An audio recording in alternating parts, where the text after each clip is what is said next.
모세가 그의 장인 이드로에게로 돌아가서 그에게 이르되 내가 애굽에 있는 내 형제에게로 돌아가서 그들이 아직 살아 있는지 알아보려 하오니 나로 가게 하소서. 이드로가 모세에게 평안히 가라 하니라. 여호와께서 미디안에서 모세에게 이르시되 애굽으로 돌아가라. 내 목숨을 노리던 자가 다 죽었느니라. 모세가 그의 아내와 아들들을 나귀에 태우고 애굽으로 돌아가는데 모세가 하나님의 지팡이를 손에 잡았더라. 여호와께서 모세에게 이르시되 내가 애굽으로 돌아가거든 내가 내 손에 준 이적을 바로 앞에서 다 행하라. 그러나 내가 그의 마음을 완악하게 한즉 그가 백성을 보내주지 아니하리니 너는 바로에게 이르기를 여호와의 말씀에 이스라엘은 내 아들 내 장자라. 내가 내게 이르기를 내 아들을 보내주어 나를 섬기게 하라 하여도 내가 보내주기를 거절하니 내가 내 아들 내 장자를 죽이리라 하셨다 하라 하시니라. 모세가 길을 가다가 숙소에 있을 때 여호와께서 그를 만나사 그를 죽이려 하신지라. 십보라가 돌칼을 가져다가 그의 아들의 포피를 베어 그의 발에 갖다 대며 이르되 당신은 참으로 내게 피 남편이로다 하니 여호와께서 그를 놓아 주시니라. 그때에 십보라가 피 남편이라 함은 할례 때문이었더라. 아멘. 이번부터 시작하는 출애굽기의 주제는 하나님께서 자기 백성 이스라엘 자손을 애굽에서 이끌어내어 약속의 땅으로 인도하시는 구원 과정으로 볼 수 있습니다. 그런데 단지 구원만 하는 것이 아니라 이 과정을 통해 이스라엘 백성이 하나님이 누구시며 하나님 나라의 백성으로 변화시키는 데 목적을 두고 있다는 것을 알게 될 것입니다. 단지 구원만 하는 것이 아니라는 사실입니다. 이 점은 출애굽기를 보면서 더 분명하게 드러납니다. 오늘 본문은 모세가 자신의 민족을 이끌어내기 위해 애굽으로 떠나기 전 장인 이드로에게 작별 인사를 하는 것으로 시작됩니다. 18절입니다. 모세가 그의 장인 이드로에게 돌아가서 그에게 이르되 내가 애굽에 있는 내 형제들에게로 돌아가서 그들이 아직 살아 있는지 알아보려 하오니 나로 가게 하소서. 이드로가 모세에게 평안히 가라 하니라. 사실 모세는 하나님의 부르심으로 애굽에 가는데 내 형제의 생사를 확인하러 간다는 이야기 속에 모세의 마음이 숨겨져 있는 것 같습니다. 출애굽기 1장부터 마지막 40장까지 전체가 창세기 15장에서 아브라함과 언약을 맺은 말씀을 근거로 하나님의 계획을 이루시고 있는 내용입니다. 창세기 15장 13절 14절입니다.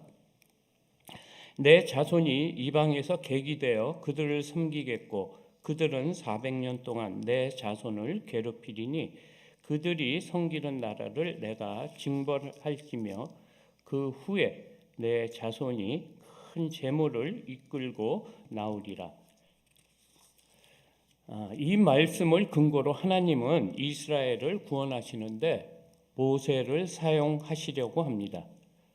그런데 모세의 입장에서는 그동안 이스라엘 백성을 인도할 자라는 어떤 예언이나 천사의 말도 들은 적이 없었습니다.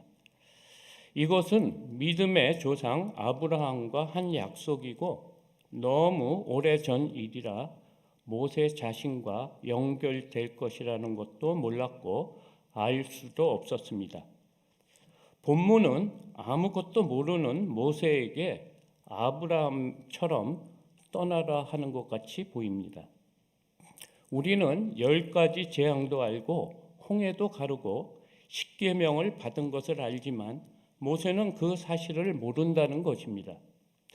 마치 우리의 앞날을 아는 것처럼 믿음 없는 모세를 탓하는 사람들이 많이 있습니다. 혹시 바로 왕궁에 있을 때 이런 부르심을 받았다면 합당하지 않을까 생각도 합니다. 그래야 멋지게 이스라엘 백성을 구출하면서 그것도 단번에 구출한다면 모두가 하나님께 영광을 돌리는 일이 될 것입니다. 그런데 80세 나이에 양을 치던 모세를 부르신다는 것은 좀 황당한 이야기처럼 보입니다. 합리적이지도 않고 이해하기가 힘듭니다. 여러분들은 어떤지 모르겠지만 모세의 입장에서 보면 갑자기 호렙산에서 나타나셔서 다짜고짜 이것이 나의 뜻이라 순종하라고 또 따르라고 하시며 화까지 내시며 가라는 말씀을 듣는다면 어떤 마음이 들겠습니까? 말씀대로 순종하시겠습니까?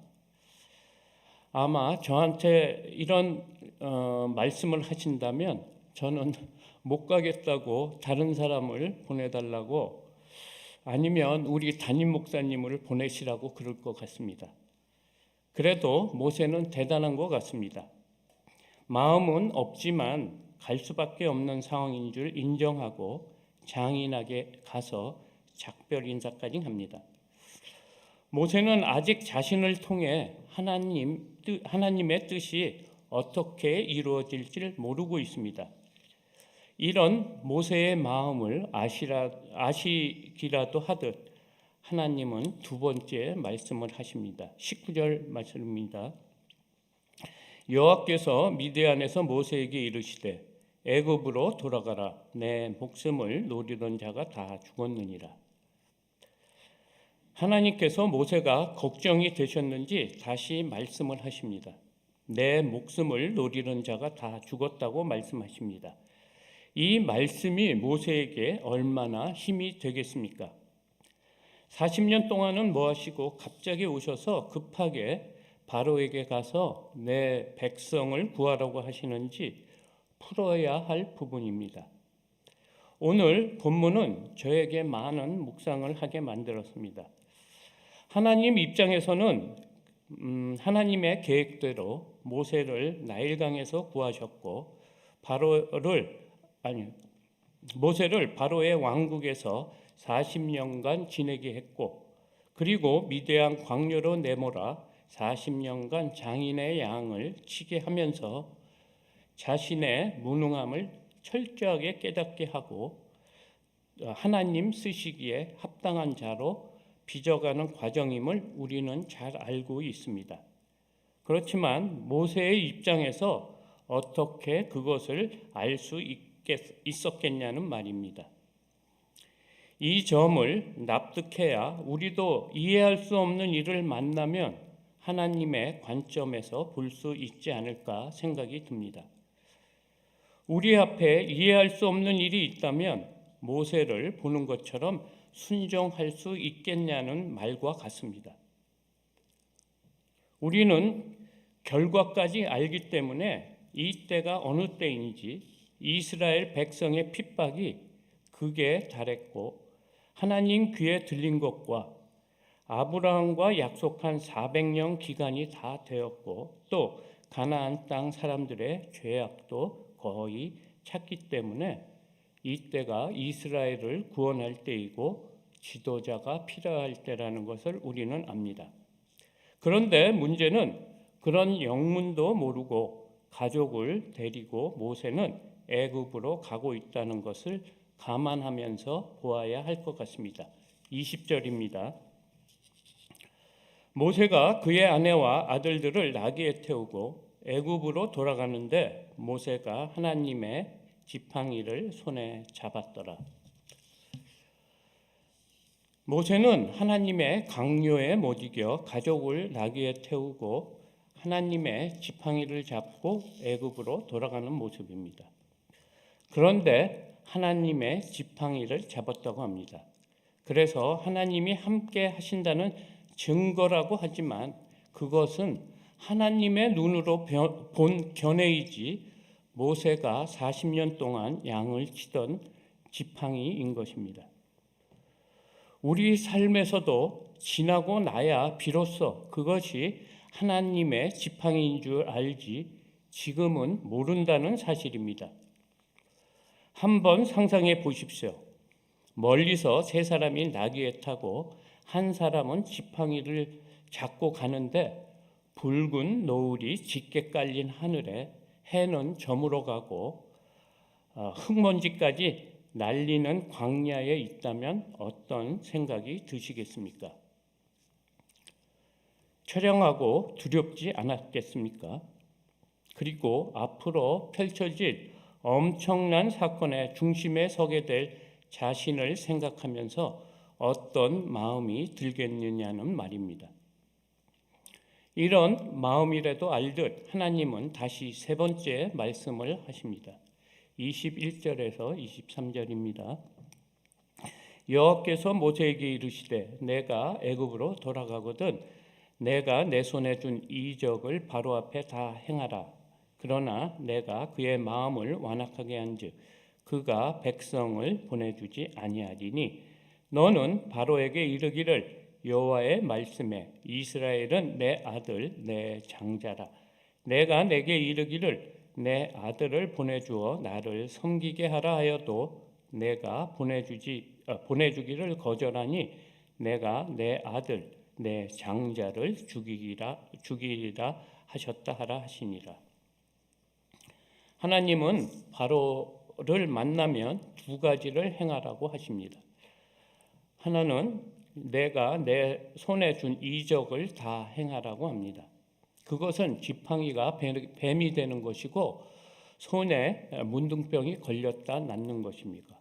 그리고 나일강 물을 떠서 땅에 부으면 피가 되는 이 세 가지입니다. 아시는 것처럼 지팡이가 뱀이 되는 이적은 애굽의 술사도 흉내를 냅니다. 그래서 바로의 마음이 완악하게 되어 이스라엘 민족을 보내주지 않을 것이라고 하는 것입니다. 둘째는 이스라엘은 내 장자라고 내 아들을 보내주어 나를 섬기게 하라는 말입니다. 그런데 그런 말을 해도 안 들을 것이니 바로에게 너의 장자를 죽일 거라고 말하라는 것입니다. 이것은 보통 어려운 일이 아닙니다. 이 방법은 이스라엘 민족을 더 어렵게 만드는 것이고 걸림돌을 놓는 것과 같습니다. 그 당시 바로는 태양신입니다. 신 같은 왕에게 가서 이스라엘을 보내주지 않으면 너 큰아들을 죽일 거라고 말하는 것은 모세에게는 당장 죽임이 앞에 있는 것이고 이스라엘 백성에게는 화를 자초하는 일인데 그 일은 이스라엘 백성을 탈출시키는 데 도움이 안 되는 일로 보입니다. 사실 이런 식으로 기도 응답이 온다 그러면 여러분은 어떻게 하시겠습니까? 바로에게 말을 하시겠습니까? 사실 결코 쉬운 일은 아닙니다. 하나님은 왜 이렇게 어려운 방식으로 구원을 하려는지 의문입니다. 그리고 더 이상한 점이 있습니다. 24절에서 26절입니다. 모세가 길을 가다가 숙소에 있을 때 여호와께서 그를 만나사 그를 죽이려 하신지라. 십보라가 돌칼을 가져다가 그의 아들의 포피를 베어 그의 발에 갖다 대며 이르되 당신은 참으로 내게 피남편이로다 하니 여호와께서 그를 놓아 주시니라. 그때 십보라가 피남편이라 함은 할례 때문이었더라. 사실 이 구절도 이해하기 어려운 본문입니다. 모세의 가족들이 애굽으로 가는 도중에 갑자기 하나님이 모세를 죽이려 한다는 것입니다.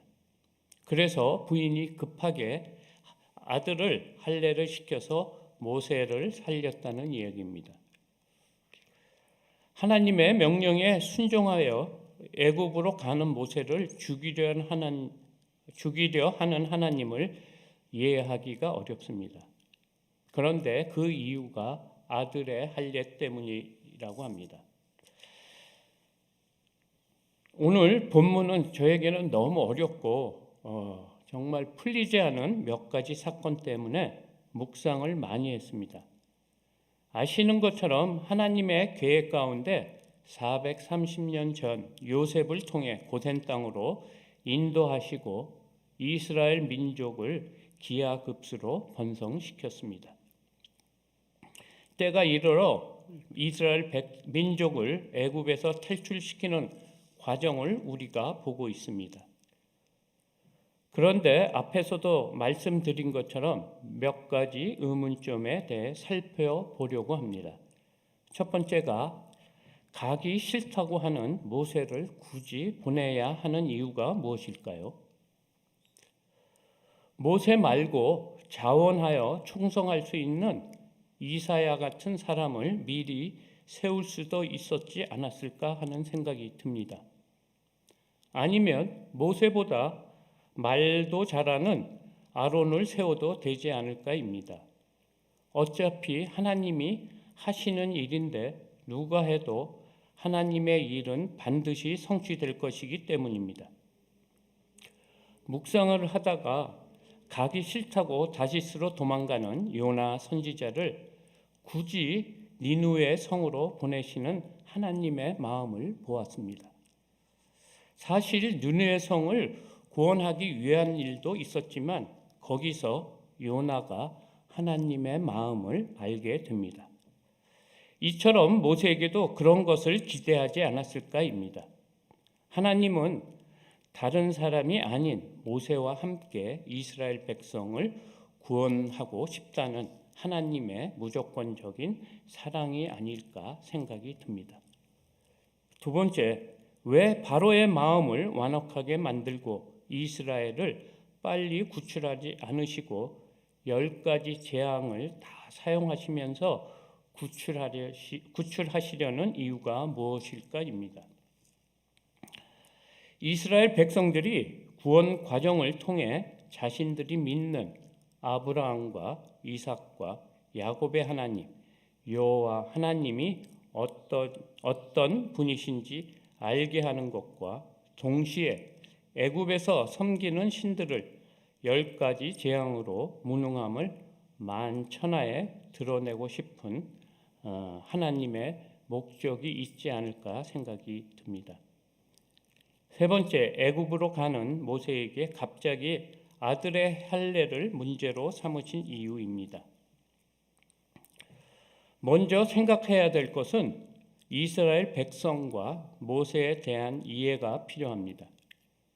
이스라엘 민족이 430년 동안 애굽에서 지내다 보니 아무리 고센 땅이라 해도 애굽의 풍습과 문화에 젖어 살았을 겁니다. 외모는 이스라엘 사람이지만 속사람은 애굽 사람이 아닐까 합니다. 그동안 하나님의 백성으로 구별된 삶을 살지 않았다는 증거가 할례인 것 같습니다. 모세 본인도 잠깐 엄마의 품에 자랐을 뿐 대부분 이방 나라 풍습에서 살았습니다. 바로의 왕국에서 40년, 미디안 광야에서 40년을 살면서 이방 풍습과 이방 신들에 대한 경계가 분명치 않았다는 사실이 아들의 할례 사건을 보면 알 수 있습니다. 창세기 17장 10절에서 12절까지입니다. 너희 중 남자는 다 할례를 받으라. 이것이 나와 너희와 너희 후손 사이에 지킬 내 언약이니라. 너희는 포피를 베어라. 이것이 나와 너희 사이의 언약의 표징이니라. 너희의 대대로 모든 남자는 집에서 난 자나 또는 너희의 자손이 아니라 이방 사람에게서 돈으로 산 자를 막론하고 난 지 8일 만에 할례를 받을 것이라. 이렇게 할례는 하나님과의 언약의 표시이고 하나님 백성이라는 증거입니다. 하나님은 하나님의 백성을 구원하실 계획이 있습니다. 모세는 처음부터 훌륭한 지도자가 아니었고 하나님 마음에 든 사람도 아니었습니다. 그런데 이런 구원 사역을 통해 하나님의 마음을 차츰 알아가게 되고 마침내 하나님이 인정하는 온유한 사람으로 변하기도 합니다. 그리고 하나님께서 모세를 자신의 친구라고 하기까지 합니다. 이런 과정을 우리는 성화의 단계라고 합니다. 말씀을 마무리하고자 합니다. 오늘 본문이 우리에게 주는 교훈이 무엇입니까? 하나님은 이스라엘 백성을 하나님의 백성으로 온전히 세워가시길 원한다는 것입니다. 출애굽을 통해 하나님을 체험하고 하나님을 알아가는 과정으로 생각하시는 것 같습니다. 우리도 하나님 백성으로 거듭나게 하기 위해 여러 가지 방법으로 다듬어 가시고 있다는 사실을 기억해야 할 것입니다. 표면상으로는 바로와 싸우는 것 같지만 사실은 모세와 이스라엘 백성들과 하나님은 싸우시고 있는 것입니다. 아직 변하지 않는 우리의 자아처럼 말입니다. 우리의 믿음에서부터 우리의 삶의 깊은 데까지 전체를 바꾸시려는 계획이 있습니다. 앞으로 펼쳐질 이스라엘 민족들의 악함을 보고 우리에게 무엇을 교훈하는지 살펴보아야 할 것입니다. 우리에게 이해할 수 없는 일이 있지만 어렵고 힘들겠지만 하나님 눈으로 바라보는 지혜로운 사람이 되시길 소망합니다. 이렇게 쉽게 말은 하지만 저 역시 몸부림치며 힘겹게 살아내야 하는 것이고 이것이 순종인 것입니다. 말씀을 듣고 은혜를 받았다고 눈물을 흘렸다고 순종하는 것이 아니고 실제 삶에서 살아내는 것을 말하고 있습니다. 성경이라는 안경을 쓰시고 하나님의 뜻이 무엇인지 분별하시고 하나님이 주신 지팡이를 꼭 붙드시는 저와 여러분이 되시길 소망합니다. 잠깐 기도드리겠습니다. 사랑의 하나님, 감사합니다. 하나님의 백성이라고 하지만 부끄러운 것만 있습니다. 도와주시옵소서. 우리가 이스라엘 백성입니다. 예수 그리스도가 없었다면 정말 허무한 인생길에서 죽을 수밖에 없는 나약한 존재임을 고백합니다. 이런 우리가 무엇을 자랑할 것이 있겠습니까? 미련한 다섯 처녀처럼 값싼 신앙생활을 하지 않게 도와주시옵소서. 작은 일이라도 진실되게 임하는 저희들이 되게 하여 주시옵소서. 요즘 코로나로 또 비피해로 생활에 어려움을 겪는 자를 돌아보시고 우리도 동참하는 마음을 주시옵소서. 그리고 환우들을 돌아보시고 주의 긍휼을 덮어주시고 더욱 예수님을 집중하는 은혜를 주시옵소서. 서울 제일교회를 온전히 세워가 주시옵소서. 감사하며 예수님 이름으로 기도드렸습니다. 아멘.